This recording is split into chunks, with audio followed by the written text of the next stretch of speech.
नमस्कार दोस्तों। इस वीडियो में हम बात करने वाले हैं BLO यानी कि बूथ लेवल ऑफिसर, जो इलेक्शन कमीशन ऑफ इंडिया यानी कि भारत निर्वाचन आयोग के अंतर्गत कार्य करते हैं।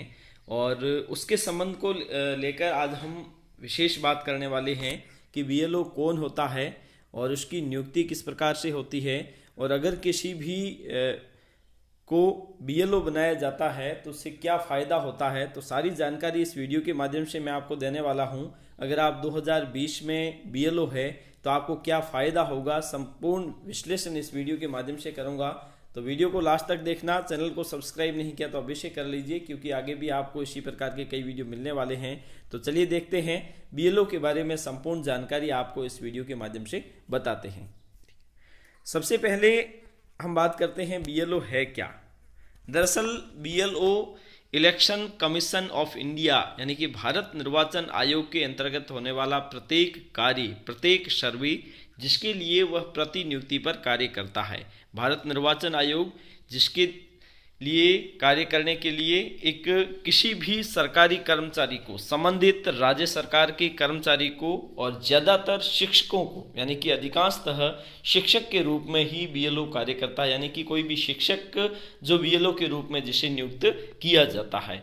अब दरअसल इनकी नियुक्ति सीधे तौर पर नहीं होती है और न ही इनकी कोई वैकेंसीज होती है, बल्कि शिक्षक या फिर किसी भी अन्य राज्य कर्मचारी को प्रतिनियुक्ति पर लगाया जाता है। और इनकी जो प्रतिनियुक्ति होती है वह संबंधित SDO कार्यालय के द्वारा होती है। यानी कि आपका जो उपखंड कार्यालय होता है, उपखंड मजिस्ट्रेट होता है, वह निर्वाचक रजिस्ट्री पदाधिकारी होता है।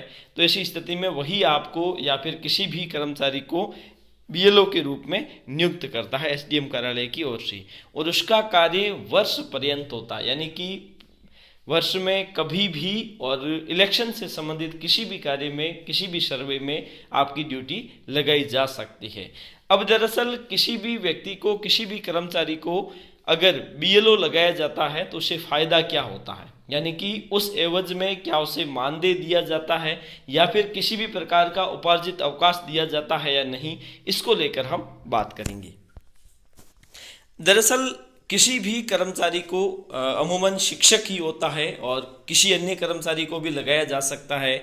और किसी भी शिक्षक को अगर BLO के रूप में नियुक्त किया जाता है किसी भी बूथ का, तो ऐसी स्थिति में इलेक्शन कमीशन ऑफ इंडिया की गाइडलाइन के अनुसार उसे प्रत्येक माह अतिरिक्त 500 रुपये का भत्ता दिया जाता है सरकार की ओर से। यानी कि इलेक्शन कमीशन ऑफ इंडिया के अनुसार किसी भी कर्मचारी को BLO नियुक्त किए जाने पर प्रति माह 500 रुपये की राशि इलेक्शन कमीशन ऑफ इंडिया की ओर से दी जाती है।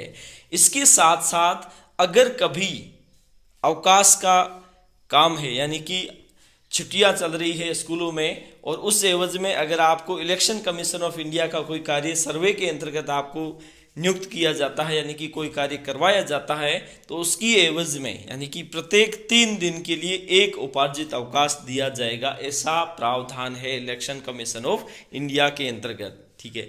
अब दरअसल कभी कभी मीटिंग्स में भी जाना होता है, तो ऐसी स्थिति में उसके लिए अतिरिक्त भत्ते की कोई सुविधा नहीं है।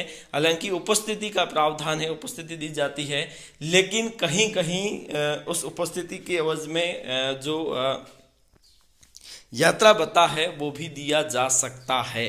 ठीक है। और काम दरअसल इलेक्शन कमीशन ऑफ इंडिया का संबंधित, इलेक्शन कमीशन ऑफ इंडिया से संबंधित कोई भी ऐसा सर्वे कार्य, यानी कि कोई भी विशेष अभियान जिसके अंतर्गत किसी भी विधानसभा के चुनाव हो सकते हैं, लोकसभा के चुनाव हो सकते हैं, या फिर मतदाता सूची को शुद्धिकरण करना हो, तो ऐसी स्थिति में जितने भी सर्वे कार्य होते हैं उन सब में काम करने की जिम्मेदारी संबंधित BLO की होती है। संबंधित बूथ लेवल अधिकारी जो संबंधित बूथ की मतदाता सूची के शुद्धिकरण के लिए कार्य करेगा, जिसमें नए नाम जोड़ने, किसी के नाम को हटाने, किसी के नाम के शुद्धिकरण करने, सभी प्रकार के कार्य उसी के अंतर्गत किए जाते हैं। तो ये सभी काम BLO के द्वारा किए जाते हैं।